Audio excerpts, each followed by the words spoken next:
Kalau masalahnya ada di bagian itu, ada orang yang kurang begitu peduli dengan anaknya, berarti kan solusinya bukan membatasi anak, namun solusinya adalah dengan memberikan edukasi kepada orang tua, pentingnya untuk memperhatikan pendidikan dirinya sendiri dan keturunannya. Para ulama menegaskan bahwa semua praktek memutus kemampuan seseorang untuk memiliki keturunan, baik laki maupun perempuan, hukumnya dilarang. Sebagaimana yang dikeluarkan dalam Qaror, keputusan Majma' Fikih Islami, lembaga fikih Islam internasional, diantaranya adalah haramnya orang melakukan praktek memutus kemampuan untuk menghasilkan keturunan yang sifatnya permanen, yang sifatnya abadi. Karena seperti ini berarti melanggar hadis Nabi SAW, wa yanha 'anit tabattuli nahyan syadida.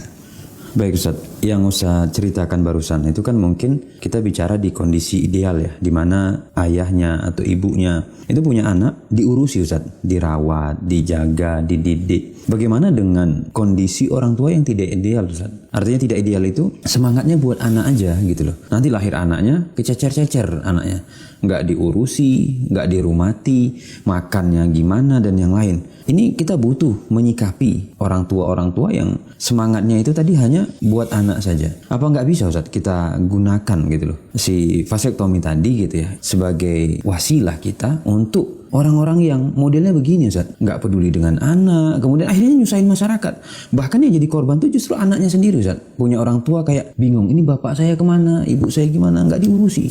Itu nggak berubah Ustaz status hukumnya untuk case-case yang seperti ini Ustaz. Edukasinya kan seharusnya diberikan kepada bapak yang nggak gubris, nggak ngurusi anaknya ya. Karena begini, mau anak banyak atau anak sedikit, ketika dia adalah orang yang berpotensi rusak, misalnya berpotensi jahat, berpotensi melakukan tindak kriminal dan seterusnya, satu orang saja itu sudah sangat membahayakan.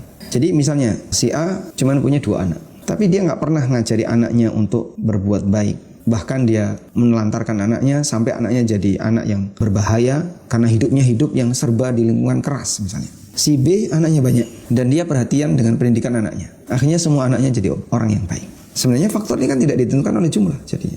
Bisa saja ada orang yang anaknya sedikit tapi ternyata anaknya berpotensi bahaya. Sebaliknya ada orang yang anaknya banyak, semua anaknya dalam kondisi baik. Artinya masalah kesadaran edukasi itu nggak ada hubungannya dengan jumlah anak.